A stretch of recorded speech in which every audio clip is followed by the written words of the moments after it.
David here once again. As I'm sure everyone's aware, the Jets lost today. I believe the final score was 31-24. So, I can say it was competitive, especially in the early portion of the game. Jets took off the 10-0 lead, so really strong start. The issues kind of arose whenever the O-line slowly started to kind of melt. A lot of the success early in the game was due to a lot of misdirection, not exactly knowing where the quarterback was going. Sometimes Zach was making some magic happen back there. A couple times I almost wanted to just call him Russell Wilson, seeing that Wilson on the back of his jersey and him running around scrambling everywhere. But at the end of the day, the O-line needs a lot of help. With Fant out today, that just did not look good whenever Elijah Tucker had to come out towards the end of the game. The O-line drastically got worse. So, all in all, not a very good day there. Also, outside at the receiver position, slot receivers did okay, but the outside receivers, Mims and Cole, I don't know if Zach Wilson can't judge how fast they can run. I don't know if they aren't running the right routes. I don't know really what's going on with the disconnect, but our outside receivers, point blank, were terrible today.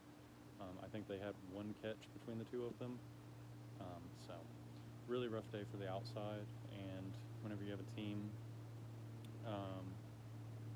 like the Jets where they already don't have a good O-line, having bad receivers doesn't help anything as far as trying to move the ball down the field, basically. Like I said, early in the game, when Zach was able to maneuver and kind of confuse some of the defenders, and they weren't able to just purely pass rush over and over again, we did have some success, but once they were kind of able to dial in and just repeatedly hit Zach, then that pretty much KO'd the game offensively. Defense, still completely unable to stop the run. Anytime a team runs the ball, they get anywhere from about 4, 5, 6, 7 yards every time. So, I mean, if a team realistically wanted to do like the Patriots versus the Bills the other day, where they run the ball the entire game, pass it like 3 times, they'd probably beat the Jets most weeks. However, pass defense is surprisingly getting better each week. We have a lot of young guys out there. Bryce Hall was making some plays. Eccles was the one that actually got the pick 6, so that was really impressive and cool to see. The defense actually scored a touchdown. If I'm correct, Ashton Davis, I believe, had the other interception of Tua, so it was nice to see that we got a couple interceptions. Elijah Riley, though, prayers to him and his family. He took a nasty hit in the game and had to be carted off. So hopefully he's doing better. We'll kind of see as the days go on how the update goes with that. But that was a pretty nasty hit he had to take.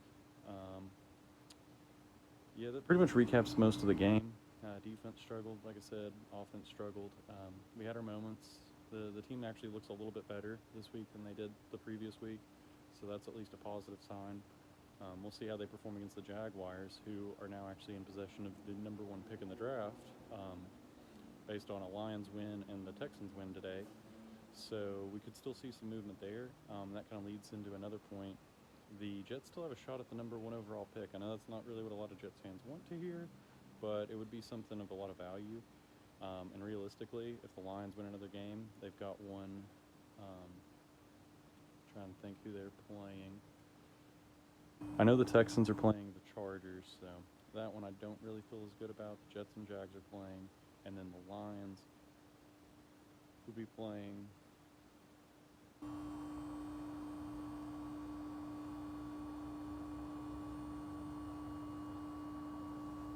the Falcons. The Lions are playing the Falcons, so winnable game there for them potentially.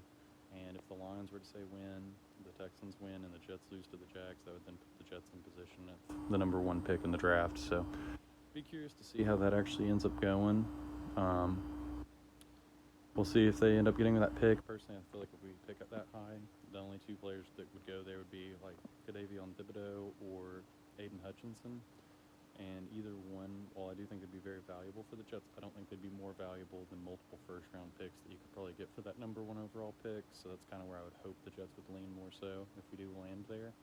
But at the end of the day, we'll see how it goes. Big test, though, next week versus the Jags. Are we truly the worst team in the league, or are there a few teams that are still worse than us is basically what this game's going to boil down to. So we'll see how it goes.